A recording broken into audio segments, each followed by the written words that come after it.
And Ministry of Foreign Affairs discloses that Ethiopia has formally requested membership in the BRICS alliance.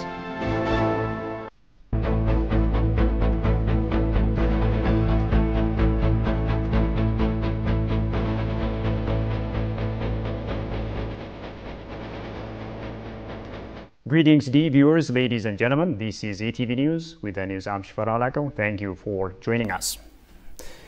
Now, Prime Minister Abiy Ahmed says Ethiopia is committed to ensuring quality education through transformation.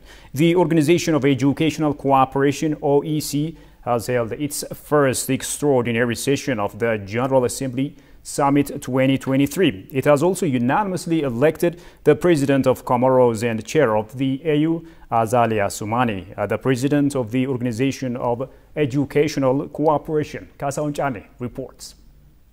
The first extraordinary session of the General Assembly Summit 2023 of the Organization of Educational Cooperation, OEC, that will last until June 30, 2023, held consultations on ensuring quality education and the presence of top government officials from various member states of the Organization of Educational Cooperation, OEC, including Prime Minister Abiy Ahmed and the President of Comoros and Chairperson of the African Union, Azalia Soumani, as well as Secretary General of OEC, Mansour bin Musallam, ambassadors and protocols. Present at the 4-day summit, Prime Minister Abiy Ahmed commended the Organization of Educational Cooperation, OEC, for intending to set up its headquarters in Addis Ababa, adding that Ethiopia is ready to strengthen partnerships and undertake a wide range of transformation activities in hand in glove.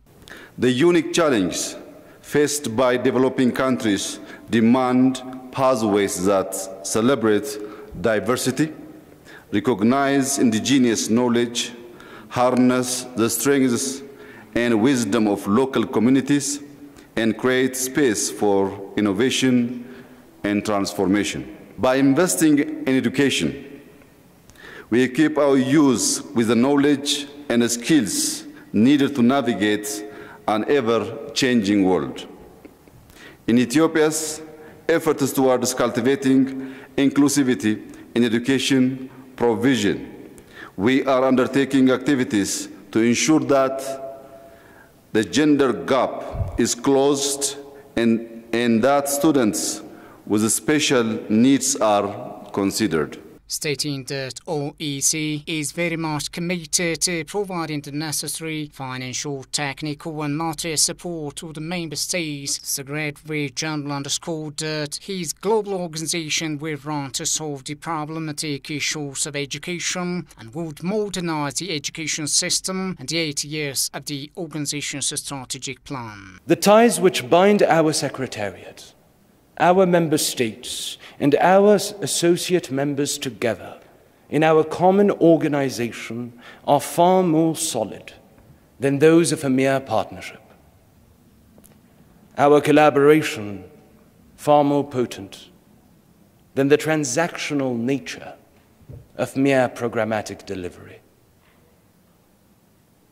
For when we launched the works of the founding summit in January 2020, we were united by a common purpose, to conceive, to give birth to a new, truly multilateral and authentically solidary instrument of and by countries of the Global South.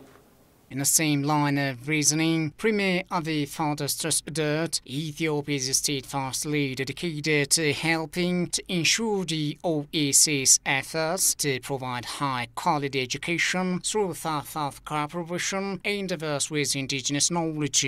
We must encourage research collaboration, enabling the Global South to tackle its unique challenges and contribute to global knowledge and progress. Let me also highlight that we are registering remarkable progress by harnessing ICT for sustainable development, creating jobs, reforming public and private services, and connecting millions to modern and easy financial services. South-South cooperation holds immense potential for accelerating the promotion of these alternative paths. By fostering collaboration, sharing best practices, and promoting trade and investment among countries of Global South, we can tap into shared experiences and leverage each other's strengths. The Secretary General further called upon the member countries of the OEC to stand in unison and be committed to the development and prosperity of the third cooperation countries, as education is a foundation for all endeavors. We were united in the knowledge that education is the foundational stone of development, but also that the transformative potential of education to be realized, it needs to be itself transformed. The first extraordinary session of the General Assembly Summit 2023 of the Organization of Educational Cooperation in Addis Ababa has elected the President of Comoros and Chairperson of the African Union, Azali Osamani, as the OEC's President unanimously. It was noted that with member countries from several regions across the globe, such as Latin America, the Caribbean, Africa, Asia, and the Middle East, the OEC was founded with the aim of creating cooperation and solidarity among the countries with regard to modernizing the education system. Now, the Ministry of Foreign Affairs announces that a delegation from Djibouti Public Diplomacy will travel to Ethiopia with a mission to strengthen ties between the two nations. Ambassador Meles Alam, the ministry's spokesperson, stated in his weekly press briefing that the delegation includes 112 members of the public diplomacy, senior citizens, journalists, members of the business sector, and experts.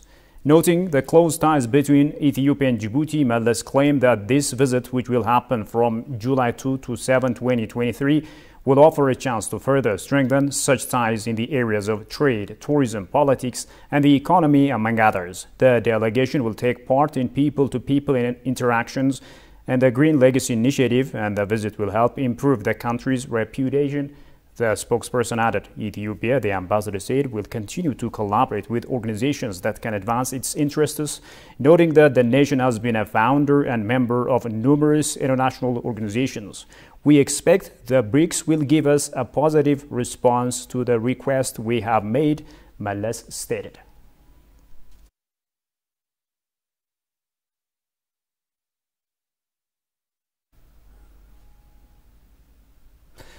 The new FBI legal attaché, Dennis Webster, met with senior leaders of the Ethiopian Federal Police in Addis Ababa. The leaders discussed mainly the prevention of cross-border crimes, especially terrorism. According to the information from the Ethiopian Federal Police, the senior officials and the attaché have discussed proposals to strengthen the relationship between the FBI and the Ethiopian Federal Police through various mechanisms.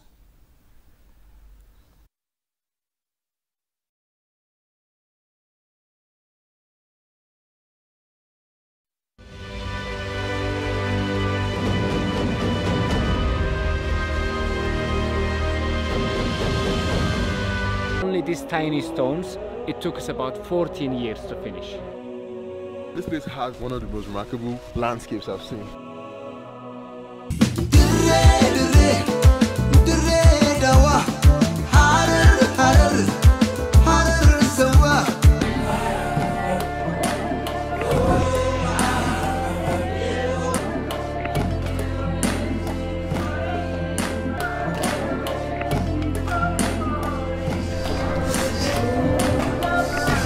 Sidoma Bato.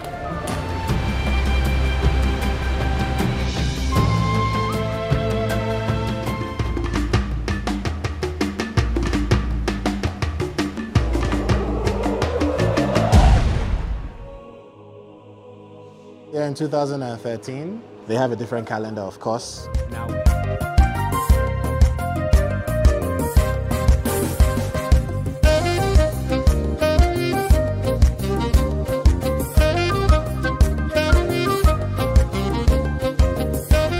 Dachee uumam duroo.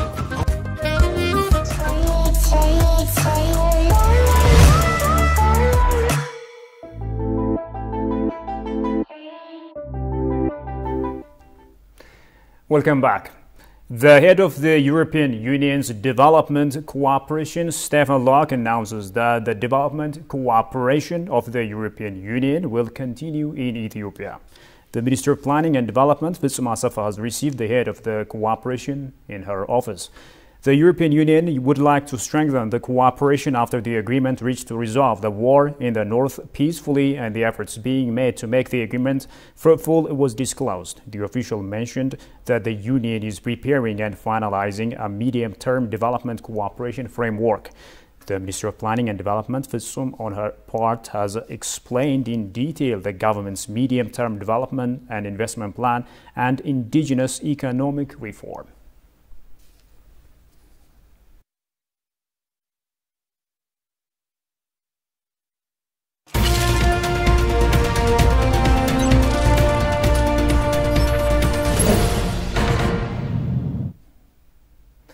And in business, the Ministry of Industry announces the production capacity of the manufacturing industry is increasing. The Ministry of Industry, Malaku Al-Lebel, indicates maximum efforts have been made to raise awareness of the manufacturing industry in the campaign.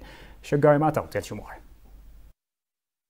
The Let Ethiopia Produce national campaign, which began in 2022 to provide sustainable solutions to the challenges observed in the manufacturing sector, is aimed at stimulating the manufacturing industry. As part of the 10-year development plan for the industry sector, the movement intends to speed up productivity of the manufacturing industry and increase the sector's contribution to the GDP of the country. The Minister of Industry, Malaku Al-Lebel, indicated that the movement brings about 53.5% production capacity of the manufacturing sector from 46% as a nation. At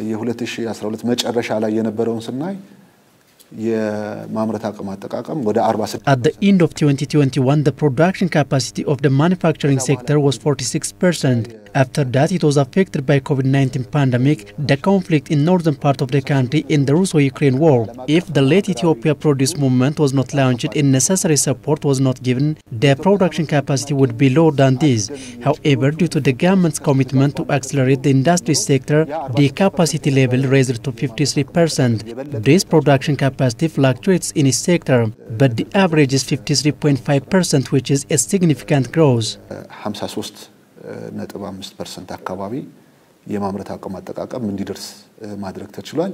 The minister also pointed out that the leadership at the federal and regional level played a significant role by creating awareness about the manufacturing industry in different stages, adding the movement created competitiveness among regions. መድረኮቹ ላይ መገኘትና በችግሮቹ ላይ መወያየት ብቻ ሳይሆን ተጠያቂነት ባለው መንገድ ነው። At different discussions, we did not only talk about the obstacles in the sector, but we hold accountability in the administrative work. For example, when we began the movement in 2022, we identified the challenges like related to finance provision, infrastructure and manpower. After a year, we evaluated the results achieved, the ones which were not resolved and which were not. So the discussion greatly helped us for the success made in this regard, and accountability were also ensured. እና የተጠያቂነት አሰራርን በማሳደግ ረገድ ይሄ እነኚህ መድረኮች ከፍተኛ አስተዋጽኦ አበርክተዋል። Malaku further indicated that significant number of investors were coming to Ethiopia even during the conflict. He added that many will invest in the country when sustainable peace and tranquility is restored. በብዙ ሀገራዊ የጸጥታ ችግር ውስጥም ሆነን ባለሀብቶች Investors were desirous to join the manufacturing and other sectors even during the wartime in Ethiopia. When there is peace and security across the country, a lot more investors will work in different sectors and remarkable growth will be achieved. ለመገመት በሚከብድ ደረጃ በፍጥነት እንደሚያድግ The production capacity of the manufacturing industry in the 10-year development plan aims to reach 85%, the minister noted.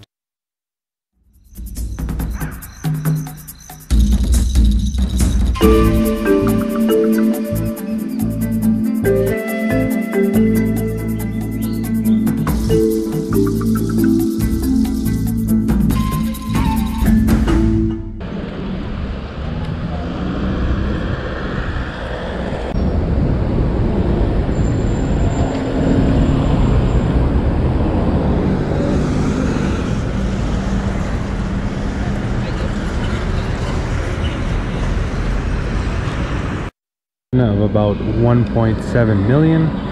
and a greater metropolitan area of 2.9 million. Another popular park in downtown Harare is Africa Unity Square that we're looking at right now, formerly known as Rhodes Square.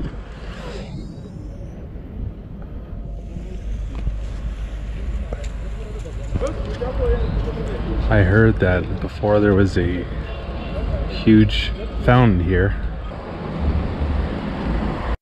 This here is the Cathedral of the Sacred Heart, and it is one of the few remaining buildings. And now moving to continental news. The African Union Transitional Mission in Somalia has announced that it has handed over 2 military camps to the Somali security forces. This brought the number of military bases controlled by Somali security forces to 4. According to the Somali Transitional Army, the Burundian National Defense Force was in charge of one of the military bases transferred to the Somali security forces. The Ugandan Defense Force were in charge of the other camp in the southwest of Somalia. The commander of the Burundian army in the United Nations Transitional Mission in Somalia, handing over Adel's base to the commander of the Somalia National Army Brigade, Sani Abdul, called on the Somali security forces that control the camps to be vigilant and to continue fighting to defeat Al-Shabaab and protect the security of the local population.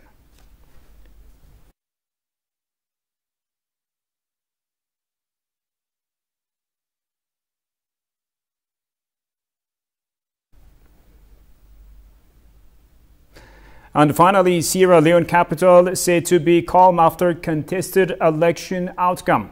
Many people in central Freetown said they were relieved at the peaceful atmosphere as they went about their businesses at the start of Muslim festival of Eid. And we have more from Africa News. The streets of Sierra Leone's capital were quiet on Wednesday, a day after President Julius Maada Bio was sworn in for a second term following an election his main rival slammed as not credible. Many people in central Freetown said they were relieved at the peaceful atmosphere as they went about their business at the start of the Muslim festival of Eid, a public holiday. We are expecting the result to be free and fair, but it was not free and fair. As you can see, things are not going well. There are so many things that has not right with the Sierra Leonean people, especially for we the commercial drivers. Things are not okay, things are hard. So the result is not pleased with you, definitely.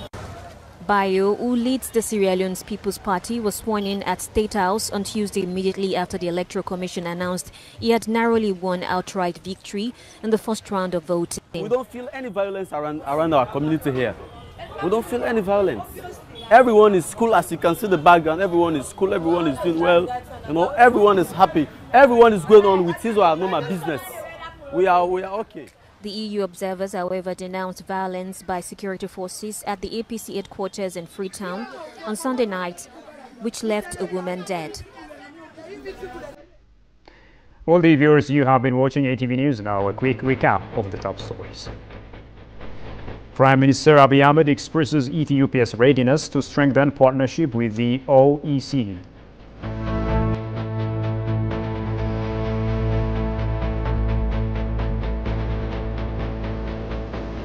And the Ministry of Foreign Affairs discloses that Ethiopia has formally requested membership in the BRICS alliance.